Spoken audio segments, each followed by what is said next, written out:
اور نماز اس قدر اہم ہے کہ امام جعفر صادق علیہ الصلوۃ والسلام اللہم صل علی محمد،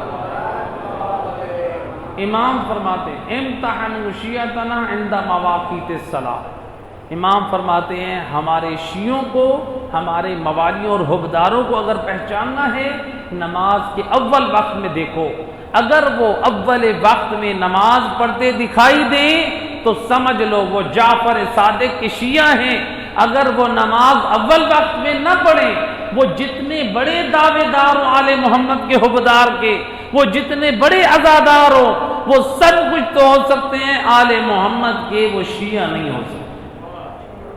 امام نے معیار دیا، یہ میری بات نہیں ہے، یہ کسی مولوی کی بات نہیں ہے، یہ فقہاء کی بات نہیں ہے، یہ اس امام کی بات ہے جس امام کی فقہ سے نسبت رکھتے ہیں ہم اپنے آپ کو جعفری کہلواتے ہیں۔ امام فرماتے ہیں اول وقت میں نماز جو پڑھے وہی ہمارا شیعہ ہے۔ آئے آخری محفل، آج جس امام کا ہم انتظار کر رہے ہیں، امام زمان علیہ الصلوۃ والسلام اللہم صل علی، آئیں وہ امام ہم سے کیا چاہتے ہیں۔ آج کل بعض لوگ جو کویسچن بھی کرتے ہیں قبلہ گرمی کے ایام میں بعض ذرا ایجڈ ہو جاتے ہیں والدین یا ہم ایجڈ افراد ہیں، تو اب اے سی روم میں ہم سوتے ہیں تو آنکھ نہیں کھلتی، اب ہمارے لیے کیا حکم ہے؟ دیکھیں ہم اگر اس دن ہمارے عزیز و اقارب میں کوئی فوت کی اطلاع ملے، کیا ہم بیدار ہوں گے یا نہیں؟ اس کا مطلب ہے اس رشتہ دار کے جنازے پہ جانا نماز سے زیادہ اہم ہے۔ نماز کو اہمیت دیں۔ آپ خود اپنے لیے موبائل پہ آپ جو ہے وہ الارم لگا رکھیں، یا اولاد سے کہیں کہ مجھے آپ نماز صبح کے لیے وقت پہ بیدار کریں، تو لہٰذا نماز کی پابندی کریں۔ امام زمان علیہ الصلوۃ والسلام اللہم صل علی محمد وعلی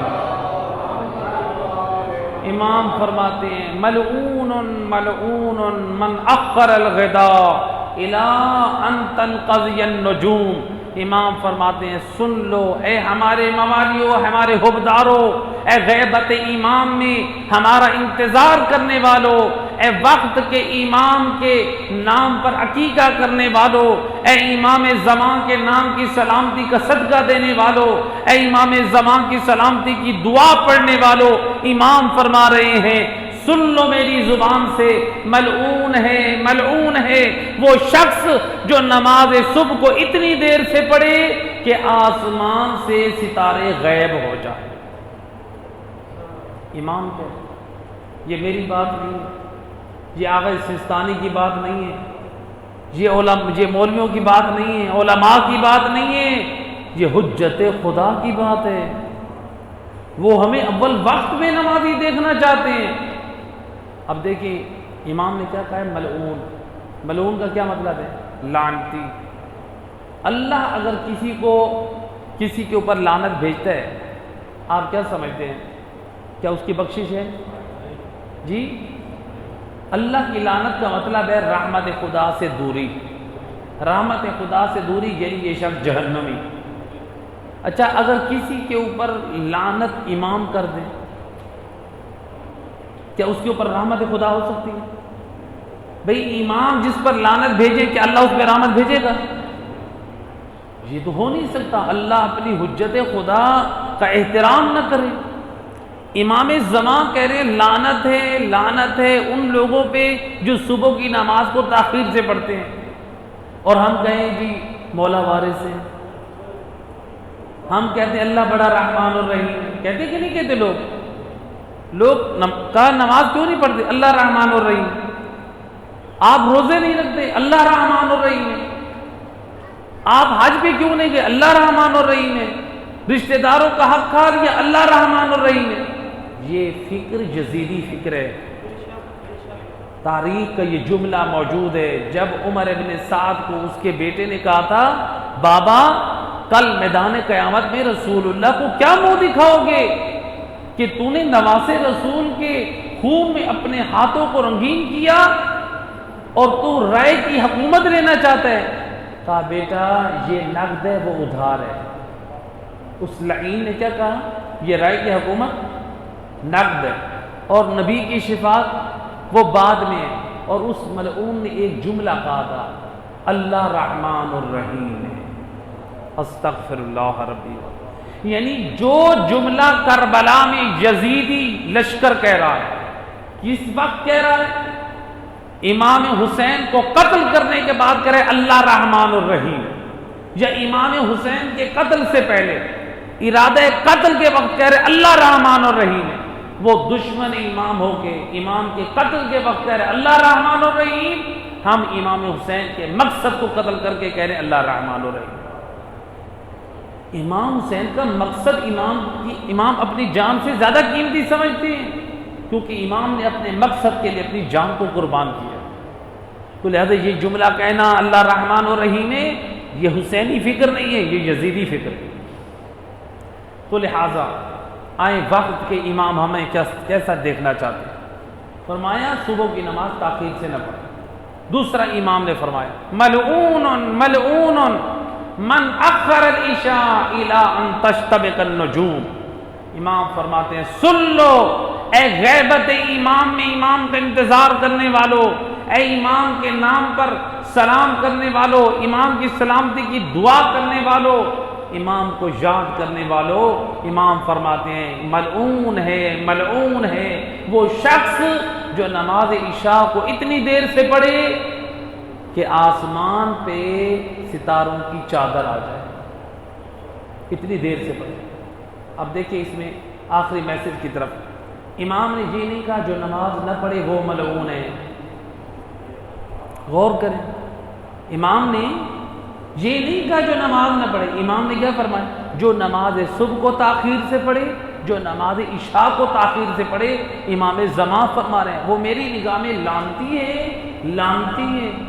اور جو نماز نہ پڑھے اس کے بارے میں بانی شریعت رسول اللہ فرماتے ہیں، سن لو رسول اللہ فرماتے ہیں من ترک الصلاۃ متعمدا فقد کفر، نبی فرماتے ہیں جو ایک نماز جان بوجھ کے چھوڑ دے وہ مجھ نبی کی نگاہ میں کافر ہے۔ امام فرماتے ہیں نماز اول وقت نہ پڑھے ملعون، نبی فرماتے ہیں ایک نماز جو چھوڑ دے وہ کافر ہے۔ جس کی زندگی میں نمازیں نہ ہوں اور پھر کہتے ہیں مولا وارث ہے، آئیں نبی سے پوچھے مولا جو نماز نہیں پڑھتا، آخری روایت میں میں صاحب کی طرف آؤں، جو نماز نہیں پڑھتا، سید الرسل جامع الاخبار کی روایت، سید الرسل اپنی زبان وحی سے فرماتے ہیں من ترک الصلاۃ ثلاثۃ ایام، جو شخص 3 دن مسلسل نماز نہ پڑھے 3 دن بے نمازی رہ جائے۔ اور جو بندہ کئی سالوں سے نماز نہ پڑھے، ذرا محاسبہ کریں، یہ مجالس و محافل ہمارے لیے تربیت گاہیں، اگر ہماری نسلوں کی ہمارے جوانوں کی تربیت ان مجالس امام حسین میں نہ ہوئی تو یاد رکھیں پھر کائنات کی کوئی ایسی یونیورسٹی نہیں ہے جہاں ہماری نسلوں کی تربیت ہو۔ تو لہٰذا یہ تربیت جائے۔ سید رسول فرماتے من ترک الصلاۃ ثلاثۃ ایام، جو شخص 3 دن مسلسل نماز نہ پڑھے فاذا مات، اور جب یہ بدبخت بد نصیب مر جائے لم یغسل ولم یکفن ولا یدفن فی قبور المسلمین، اللہ کے رسول فرماتے ہیں اور میرے امتیوں اور میرے کلمہ گو سن لو مجھ نبی کی زبانی، جو شخص 3 دن نماز نہ پڑھے وہ جتنا بڑا دعوے دار ایمان ہو، وہ جتنا بڑا اپنے آپ کو موالی اور حبدار آل محمد کہتا ہو، اگر 3 دن نماز نہیں پڑھتا اس کے مرنے کے بعد نہ اس کو غسل دو، نہ اس کو کفن پہناؤ، نہ اس کو مسلمانوں کے قبرستان میں دفن کرو۔ اللہ، یہ نبی فرمایا۔ لہذا اپنی نسلوں کی اصلاح کیجیے، ہم اپنی بھی اصلاح کریں۔ یہ مجالس، یہ محافل ہمیں تربیت کی طرف لے کر جاتی ہیں، ہمیں کربلا کی طرف لے کر جاتی ہیں۔ یہ مجالس و محافل ہمیں آل محمد کے قریب کرتی ہیں۔ آل محمد یہ پاک کردار کے مالک ہیں، ہم جب ان کے راستے پہ آئیں گے تو ہم بھی پاک کردار کے مالک بن جائیں گے۔ دنیا والے دیکھیں تو عزت کی نگاہ سے دیکھیں۔